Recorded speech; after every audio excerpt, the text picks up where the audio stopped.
911, do you have an emergency? Today on Rescue 911. 911, a young boy falls 3 stories into a lake. All the time I thought, well, it's surely not a baby. I think it's a doll. I hope it's a doll. I looked down, and they were lifting Ross's body out of the water, and I just kept praying. I said, please, God, don't let me lose him. Then, don't miss the next Rescue 911.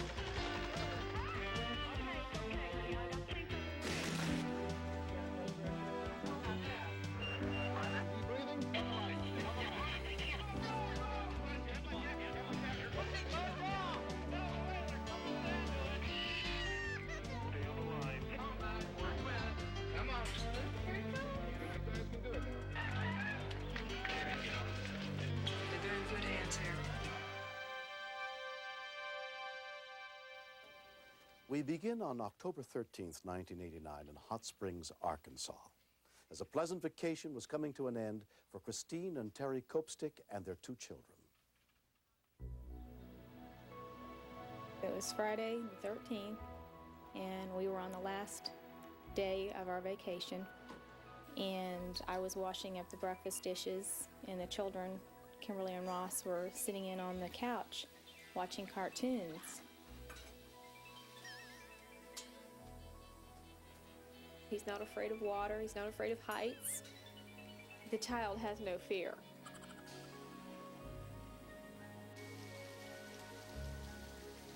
During the family's 1-week stay at the resort, 2.5-year-old Ross Copestick often spent time watching for the ducks that swam in the pond 3 stories below.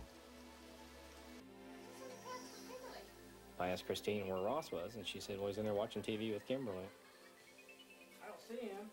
He was just there.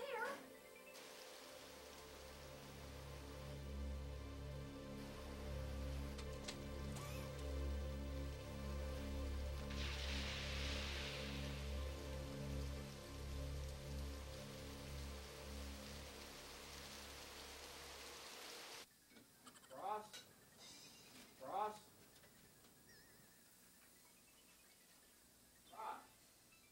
He's calling throughout the condo, Ross, where are you, Ross? And we thought he was playing a game on us, or he'd gone into the bathroom, or just toddling around.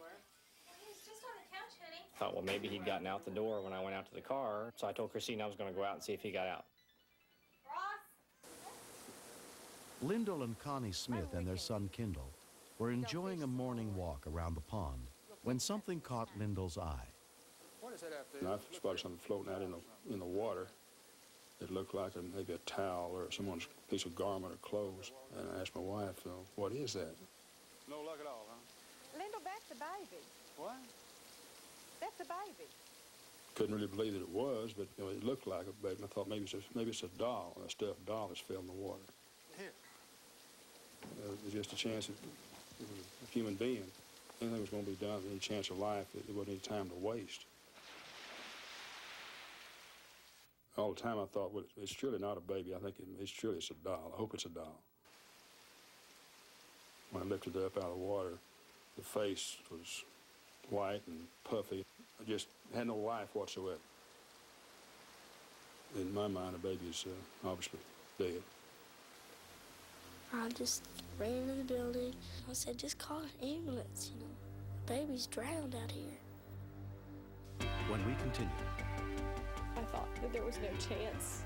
I thought between the fall and drowning that he was gone. The razor's edge between life and death with the people who walk it every day. Trauma, Life in the ER, tonight at 7 Eastern, only on Discovery Health Channel.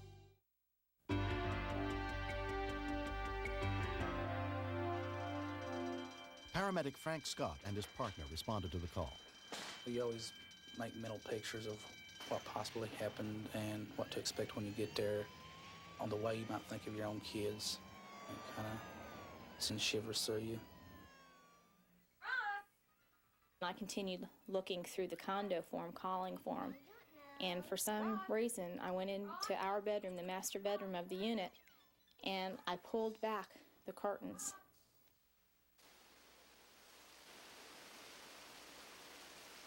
I looked down, and they were lifting Ross's body out of the water. And about that time, I saw my husband down there, and I just screamed.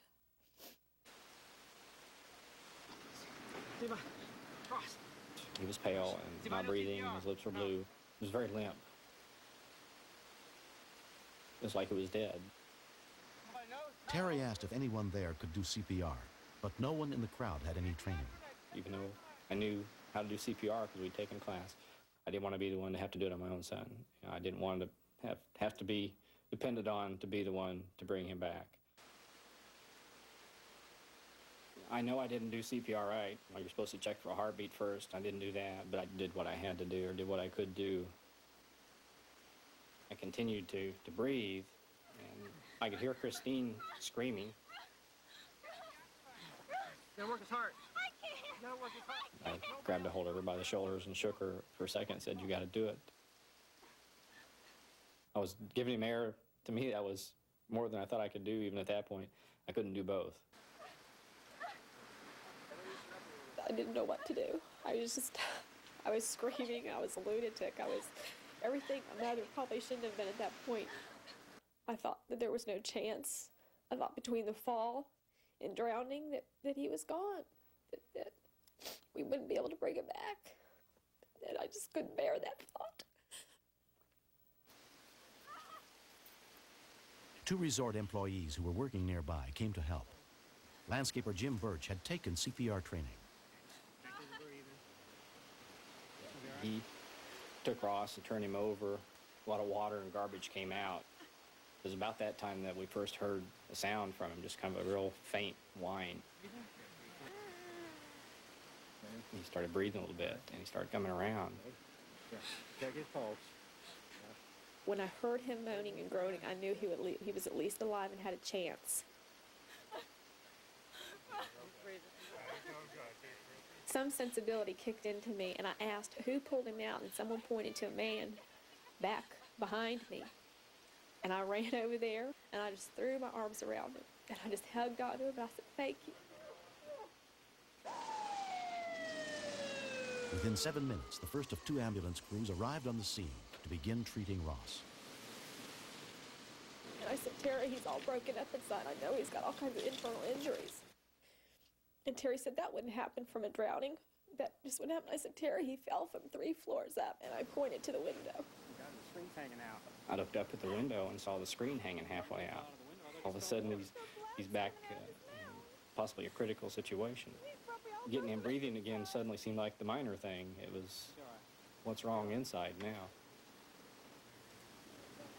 Doing okay? Mm-hmm. My first concern was the spinal cord being seen fallen, and then other injuries he possibly could have received from the CPR. We put the cervical collar on him, rolled him onto the long spine board, and immobilized him. The paramedics, they just kept wrapping him with more and more things to steady him. They were afraid his back might be broken. And then they took him into the ambulance, and they put oxygen on him, and they put heart monitors on him. They had all kinds of things. And I just kept praying. I said, "Please, God, don't let me lose him."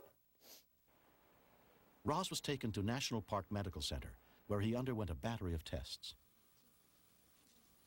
The doctor came out, and this is 6 hours later, and they said, "We've done everything we possibly can. We run every x-ray we can. We can't find anything wrong." Terry and I just looked at each other, we hugged each other, and we said, "This is great." Ross was kept in the hospital for observation. After 2 days, he was released.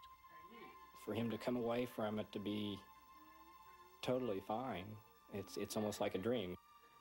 It had to be a miracle of some kind that he was up and around.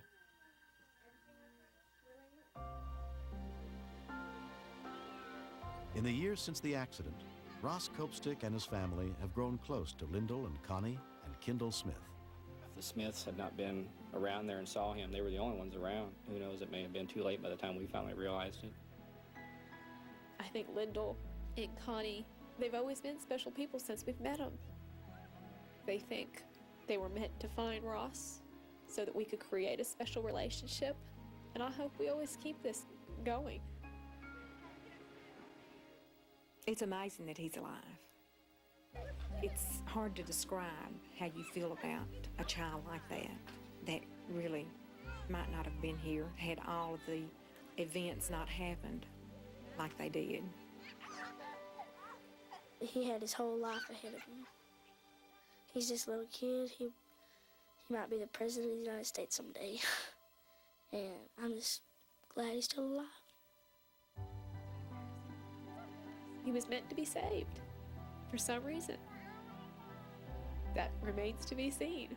We're gonna have to wait for Ross to grow up.